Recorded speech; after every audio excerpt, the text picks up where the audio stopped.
Welcome to the deep dive. Today, we're going to be looking at how to create the perfect craft room. Ooh, fun. You guys have sent in tons of articles about craft room essentials. Yeah, So it's going to be great. I thought it'd be fun to kind of go through those and see what we could learn. Yes. Hopefully we can give you guys some tips on how to make your space more functional, Yes. how to get organized, Uh-huh. but also how to make it a space that really inspires you. You know what I think is so interesting about all these articles? Yeah. Is that they're all saying that a craft room should be more than just a workspace. Okay.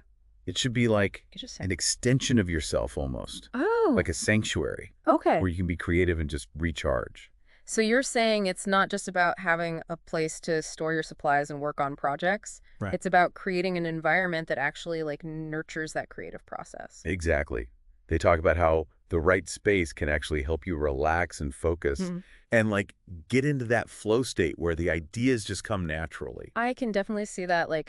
For me, if my space is a mess, Right. I can get anything done. Oh, yeah. It's like my mind is just as cluttered as my desk. Yeah. But when I have everything organized and in its place, Uh-huh. I feel like I can actually relax and let the creativity kind of take over. Absolutely. And these articles go deep into the psychology of color. Hmm. They talk about how color can affect your creativity. Oh, interesting. And a lot of them suggest soft greens and pinks for the craft room Okay.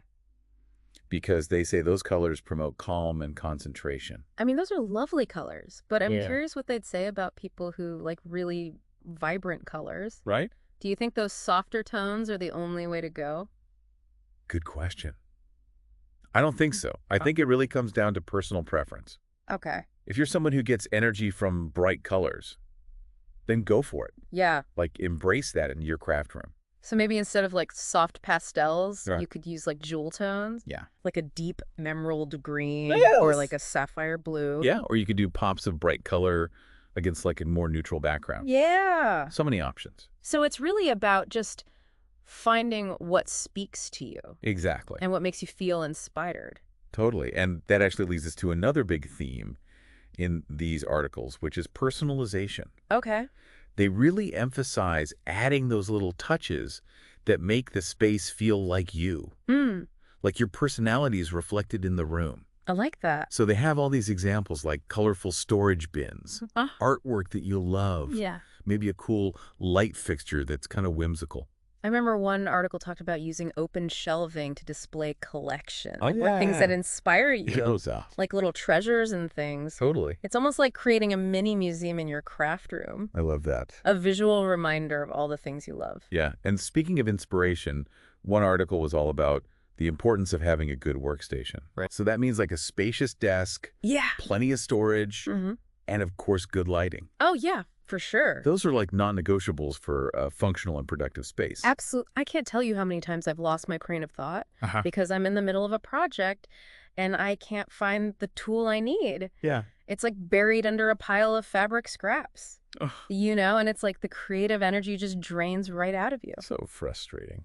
And on top of that, these articles also talked about the importance of having good ergonomic furniture, Yeah. like a good chair and a table that adjusts, Uh-huh. which I think is a really good point because you're going to be spending a lot of time in this space. Right. You want to be comfortable. You don't want to get aches and pains. Right. But I know not everyone can afford to buy all new furniture. Yeah. So are there any hacks or affordable solutions for making your workspace more ergonomic? Yeah, definitely. One simple thing is to adjust what you already have. Okay. So if your chair isn't adjustable, Mm-hmm. you could try adding a cushion or lumbar support for better posture. Okay. And for your desk, Yeah. you could create a makeshift standing desk using a stack of books or a sturdy box. Oh, that's a good idea. Yeah, just to get a little more variation in your posture. Yeah, I like that. Simple but effective. Okay, so we've talked about the space itself and the furniture. Right. Now let's dive into some of the other essentials that these articles mention, Sounds good. like plants and lighting. All right, let's do it. So I noticed a lot of these articles talked about bringing plants into the craft room. Oh, yeah. And it seemed like it was more than just a decoration thing. Yeah, it's not just about aesthetics. Yeah. There's actually research showing that being around plants can improve air quality Okay. and have a calming effect. Interesting. which can really help with creativity. Yeah, I know for me, like being out in nature Uh-huh. really helps clear my head, Yeah. and I always feel more inspired afterwards. So, do you think there are certain types of plants that are especially good for a craft room? That's a good question. Yeah. I think you'd want something that's pretty low maintenance, Okay. that can thrive indoors. Right. So succulents are always a good choice. Yeah. They're pretty hardy, and they don't need a lot of water. Easy. Yeah, and peace lilies are another good option because Oh, they handle low light conditions. yeah. So you don't need like a super sunny room. Exactly. Okay, so easy to care for is key. Yeah. All right, so we've got plants adding some life to the space. Right. Now, what about lighting? Oh, lighting is so important. Yeah. And it's not just about having enough light. Right. It's about having the right kind of light. Oh, interesting. Yeah. Yeah. So, for example, if you're doing something really intricate, Like what? like beading or embroidery, Okay.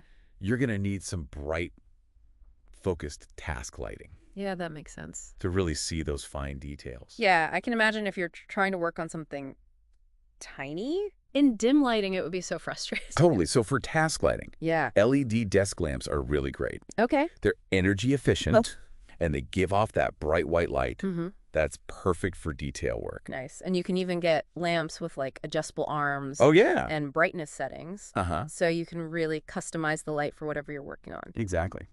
Okay. Cool. And I'm guessing for other types of crafting, Yeah. like if you're sketching or painting, Uh-huh. you probably want a different kind of light. You're right. You'd probably want something a little softer and more diffused, Okay. like natural daylight Cool. or a lamp with a warm white bulb. Gotcha. So something that's not so harsh on your eyes. Exactly. And some of the articles even suggested using a combination of lighting, Oh, yeah. like having some soft overhead lighting for the whole room, Uh-huh. and then using a task lamp for more focused work. Yeah, that's a great idea. So you can kind of create different moods depending on what you're doing. Totally. It's all about flexibility. Okay, so we've covered plants and lighting. Right. What about storage? Oh, storage is key. Yeah, because if your space isn't organized, Mm-hmm. it's hard to be creative. It really is. So what did these articles have to say about organizing all your craft supplies? Oh, they had so many great ideas. Like what? From clear bins to pegboards to rolling carts. I love clear bins because you can actually see what's inside. Yes, so much easier than digging through a bunch of opaque containers. Right, and then of course you need labels, Labels are essential. especially if you have a lot of different supplies. Oh, yeah, you don't want to be playing the guessing game. Do you have any like favorite storage systems or tips? I'm a big fan of vertical storage, Okay. especially for small spaces. Yeah. So things like wall-mounted shelves, Uh-huh. pegboards, Yeah. even hanging organizers. Okay. Those can really help free up floor space, Yeah. and they make it so much easier to see and access your supplies. I've seen those pegboards that have all those different attachments and hooks. Uh-huh. It's like you can customize it to hold anything. Right. It's so cool. And they're really great for visual organization. Okay. You can arrange your tools and supplies in a way that makes sense to you. Makes sense. So everything is easy to grab when inspiration strikes. I love that. And a lot of these articles also talked about digital crafting, Oh, yeah. which I think is a really important part of crafting these days. Absolutely. So what are some key takeaways for people who use technology as part of their creative process? Well, a lot of the articles emphasize the importance of having a reliable computer Okay. and enough storage space Mm-hmm. for both digital and physical tools. So not just your physical supplies, Right. but also your digital files and things. Exactly. And they also talked about the importance of having a dedicated workspace for your computer, Yeah, that makes sense. even if it's just a small desk or a corner of your craft room. Especially if you're doing things like graphic design Right. or editing photos. Yeah. Exactly. You need a space where you can focus on those tasks. Yeah, without distractions. And one article even mentioned having a separate monitor for your computer. Oh, interesting. Do you think that's necessary? I wouldn't say it's essential, Okay. but it can definitely be helpful. Okay. How so? Well, having a second monitor lets you spread out your digital workspace, Gotcha. which can be really useful for tasks like photo editing Uh-huh. or creating multi-page layouts. So it's more about efficiency Yeah, and having a comfortable digital work environment. exactly. Okay, cool. And what about inspiration boards? Oh, inspiration board. Yeah. Yeah. I know those were a big theme in a lot of the articles. They're so popular. Yeah. Why do you think that is? Well, I think it's because they're a really great way to stay inspired. Okay. By surrounding yourself with images and colors or Mm. quotes that you love, Yeah, you're basically creating this visual reminder of your passions and I goals. love that. It's like having a constant source of motivation right there in front of you. Right. And they can be so personalized too. Oh, yeah, absolutely. Put anything on them. You can include magazine Yeah. clippings, fabric swatches, Yeah. photos, Yeah. handwritten notes. So it's really a reflection of your own unique style. Exactly. And even the act of creating the inspiration board Yeah. can be a really fun creative exercise. Oh, I bet. You know, playing with different materials and textures, Uh, compositions. yeah, that sounds like fun. It sounds like creating an inspiration board could be a whole project in itself. Oh, yeah, for sure. But, it's been so interesting talking about all these different elements, Hmm. and it just makes me realize that there's really no right or wrong way to design a craft room. Yeah, It's such a personal thing. absolutely.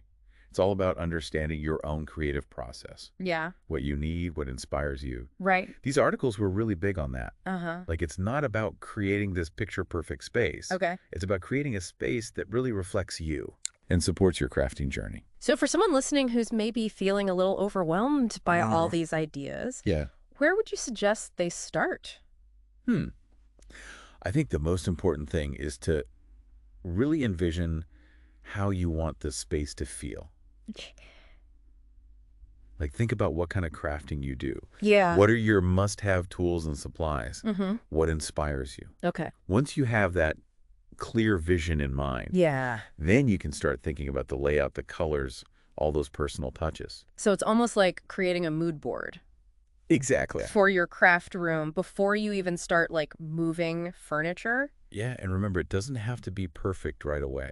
That's a good point. You can start small, Okay. maybe with just a corner of a room, Uh-huh. and then gradually build it up over time. And as you're building it up, Yeah. organization is key. Oh, absolutely. Right. As you start gathering your supplies and setting up your space, Yeah. think about how you can create a system that's going to make it easy to find what you need Uh-huh. and keep everything tidy.